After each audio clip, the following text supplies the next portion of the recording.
We have shortstop Danny Soretti and right-handed pitcher Austin Love. We'll start with Gregory Hall. Danny, can you just take me through that home run at bat? What'd you see, and just when you felt it off the bat, just emotions and everything that kind of went through that at bat? Yeah, well, I think I was telling the guys earlier, I think that what allowed that to happen was Angel's at bat that he was down 0-2 and worked the walk there. So I was telling everybody that pretty much won the game right there, that at bat. So but no, he threw me a first pitch fastball and I was a little behind it. So I choked up a little bit and then he threw me another one and I was right on it. And then he happened to throw one right down the middle. And I was just trying to hit it into flick it over short and, just went out, which I couldn't believe, but yeah, it was awesome. Go to Patrick James. Austin, you talked earlier this week about how, you really haven't been using the changeup quite as much recently. It did seem like you were kind of using it a little bit more tonight, especially to kind of some of their big left-handed hitters. Just how much of a point of emphasis was that coming into this matchup, and just kind of, how big was that pitch for you tonight? Yeah, it was big. I felt like it was more big early in the counts for me. And then late in the counts, I would either use a fastball or go back to my slider, which has been so good lately. So, it was definitely good to have that pitch back and able to get ahead of hitters. Go to Eric Kelly. It's for both of y'all. So feel free to answer in whichever order you want. But you guys in general, in the one tournament that you've been involved in before this at UNC, and then just UNC in general, you guys are kind of used to being, the hosts, the ones with the target on your back. Do you guys a little bit though thrive in that role of now getting that chance to play the national seed, play the home team, and be the ones with the ability to have an upset tomorrow?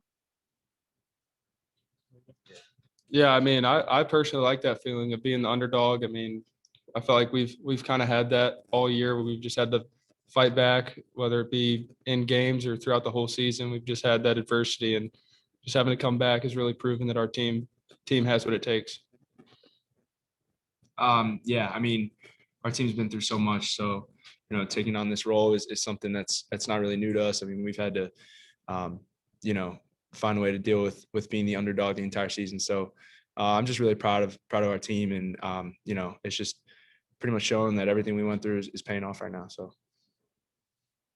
Go to Don Williams. Danny, how much confidence does it give you guys when you have Austin on the mound? Oh man, Austin's the best pitcher in the country. So when he's on the mound, we just got to give him the lead, and we're gonna win the game. So that's pretty much what we just focused on before the game. Was we just want to put a couple runs up, and we felt like we had a good chance to win the game. All right, we'll go to Gregory Hall and Patrick James to close. Danny, what was the mood on some of those mound visits there in the last the 8th inning, 7th inning? Obviously a bunch kind of going through the pen. What was said by the coaches, and just kind of what was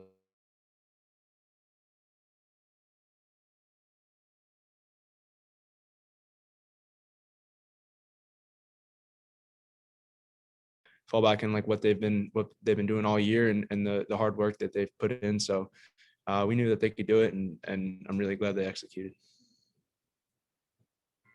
Go to Patrick James. Danny, obviously, Will Stewart gets in the lineup for the first time in almost 3 months. He gets 3 RBIs for you guys. Will does. Just how have you seen him?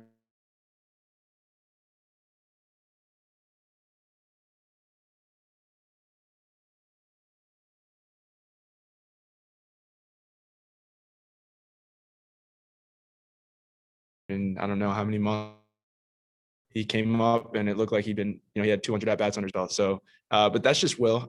He sees the ball, he hits it, and that's him. So I'm really glad he did that, and he helped us out a ton. And I think it's a testament to all the work he put in to get back from that injury. So I'm really happy for him. All right, thanks guys. Appreciate it. We'll have Coach Sports in here just in a few moments.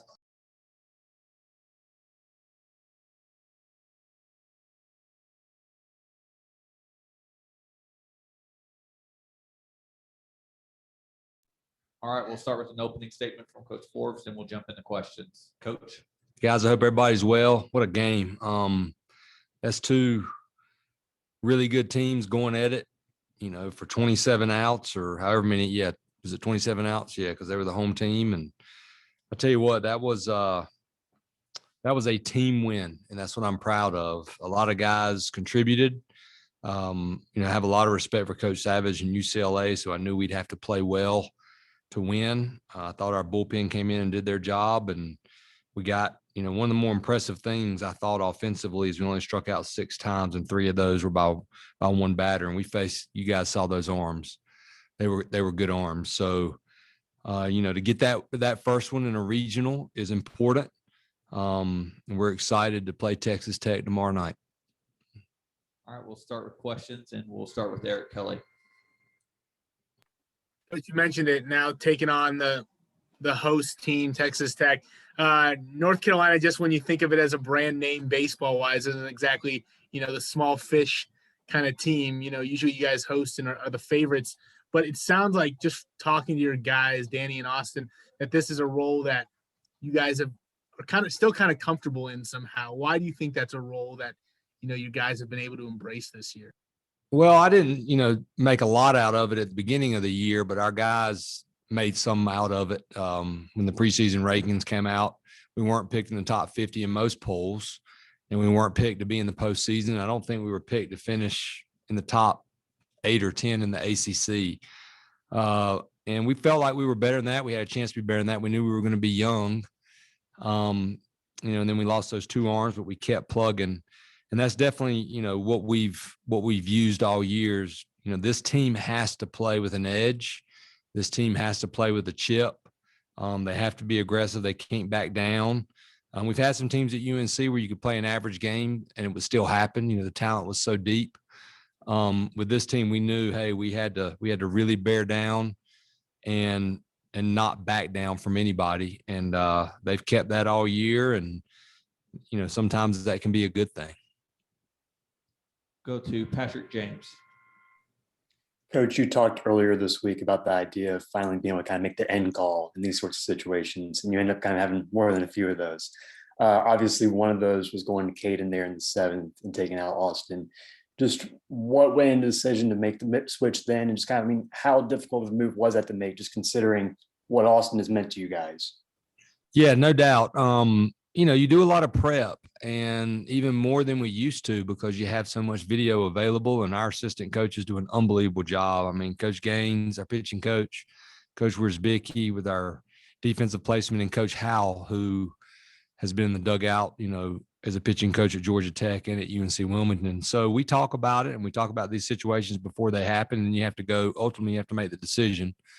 And that's where I'm thankful I was a pitching coach so long, because the decision just has to be made. It's the toughest decision a coach or a manager makes. It's when to make a change on the mound. But we liked that matchup better. We felt good about it. And even if they pitched hit, we felt good about who Caden would face in that situation. Go to Don Williams. Coach, you told us yesterday that you really didn't know who your number 2 starter was at this point. After tonight, who are your considerations to get the ball tomorrow night? Man, that's a great question. The good thing is the game isn't until 8 p.m. I think, is that right? 8 Central. So we got plenty of time to decide. And I won't tell our pitchers. I'll tell our pitchers tonight. It's going to take everybody for us to win this regional, and it might be something that we haven't done in the past. We'll announce a starter, but we may, whoever it is, we'll go with our eyes, and it won't be your traditional starter. We're not going to expect to get 5 or 6 innings out of them. I would say that the 2 candidates will probably be Connor Olio and possibly Gage Gillian, even though he threw an inning tonight. Go to Gregory Hall. Scott, you mentioned how proud you were of your guys for this being a team win. Obviously, a lot of mound visits were made in those final innings. Just what were you saying to the guys coming in those final innings? Yeah, well, I've learned, and some of it has been the hard way from being in a lot of postseasons, how important it is to make sure your guys, I mean, you have to play mentally tight and smart, but you have to play loose when you get in the postseason because everybody knows what's at stake. And that helps you play better. So I just constantly remind our guys of two things now that the postseason has started. You have to be aggressive. You don't want to look back and feel like you're on your heels. And then you gotta make yourself play like you're a little leaguer as loose as you can, because this is why you put all that work in to have a chance to get to the postseason. Because once you get in that 64 team field, anything can happen. And I also reminded them when you go on the road, because we've been there, when you're hosting a regional, you have more pressure on you. I felt it at home many times. I mean, heck, in 2013, I felt like if we didn't get to Omaha, we were failures because we were number one in the country all year, and it shouldn't be like that. So I learned from that. Regardless, you just have to play. It's a new season. And I felt like our guys, they had that good look in their eyes, and our pitchers knew, hey, it was going to take everybody in short stints. And that's the way it's got to be the rest of the year. But, you look at that, like Danny said, Angel having that type of at bat. We talk about making plays. Frick had let a couple balls by him, and then they pitched hit a kid that could fly, and that was a tough play, and he made that play in a big situation. So that was really neat to see. Go to Patrick James. Coach, it had been about 3 months since you'd had Will Stewart play a single game. Just what made you feel like, he was ready, coming off the injury, and just kind of what has that progression been like with him over these past 3 months? Yeah, generally the hamate bone, you come back a little quicker than Will did. But Will, being who he is, was out in the outfield one day and dove for a ball when we told him he wasn't allowed to do that. So he had a little bit of a setback. It jammed it a little bit. But, we knew he was getting close. We've tried different type of gloves, different types of tape on the bat to loosen the pain. And he told me about a week and a half ago, hey, Coach, I think I'm ready. And I said, okay, well, that's good, but you haven't seen live pitching in a long time. So we had a lot of BP, a lot of Coach Wiersbicki and Coach Howell throwing as hard as they could. And then this week he got to face hitters on Monday after we had the selection show, and they were all 90, 90 plus. So that helped him. He looked good. He hit a home run. And, we thought Will would have 100 and 150 at bats, possibly this season. He was a starter for us last year, but he kept lifting and kept working.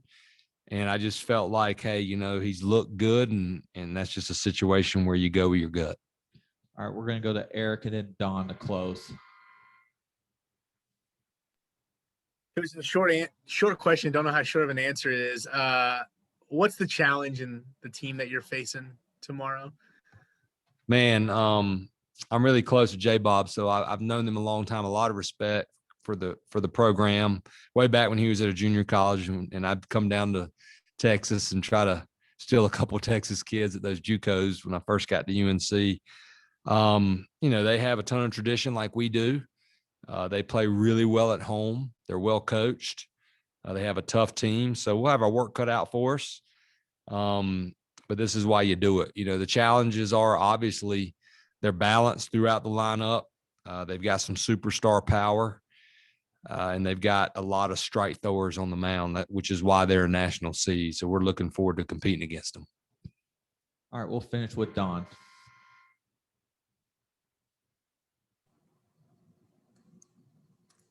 Coach, a couple quick follow-up questions on your pitchers. You mentioned that Gillian would be available tomorrow after throwing 17 pitches. O'Brien, then he available tomorrow after throwing 15 in some capacity. Yeah, well, all of our pitchers. I probably won't let Love go back out there. That was my other question. I was going to say, is there any scenario where you'd let him throw another 20 or 30 pitches in the next couple of days? Nope. Probably not. He will beg me because he's who he is. If something happens and then extended to Monday, but not going to do it. I feel like we've got some guys that can get it done. And when you're going to win a regional or a super regional or a national championship, most of the time, somebody that's not done a lot like Will Stewart did for us tonight has to do something. Somebody steps up and all of a sudden they give you some more innings. So, but they'll all be available. O'Brien, Pry, Rapp, Gillian, I feel pretty good about keeping their pitch counts down, and we plan on using them every game rest of the way. All right. Thanks, Coach. Thank you all for joining us. Have a good night, guys.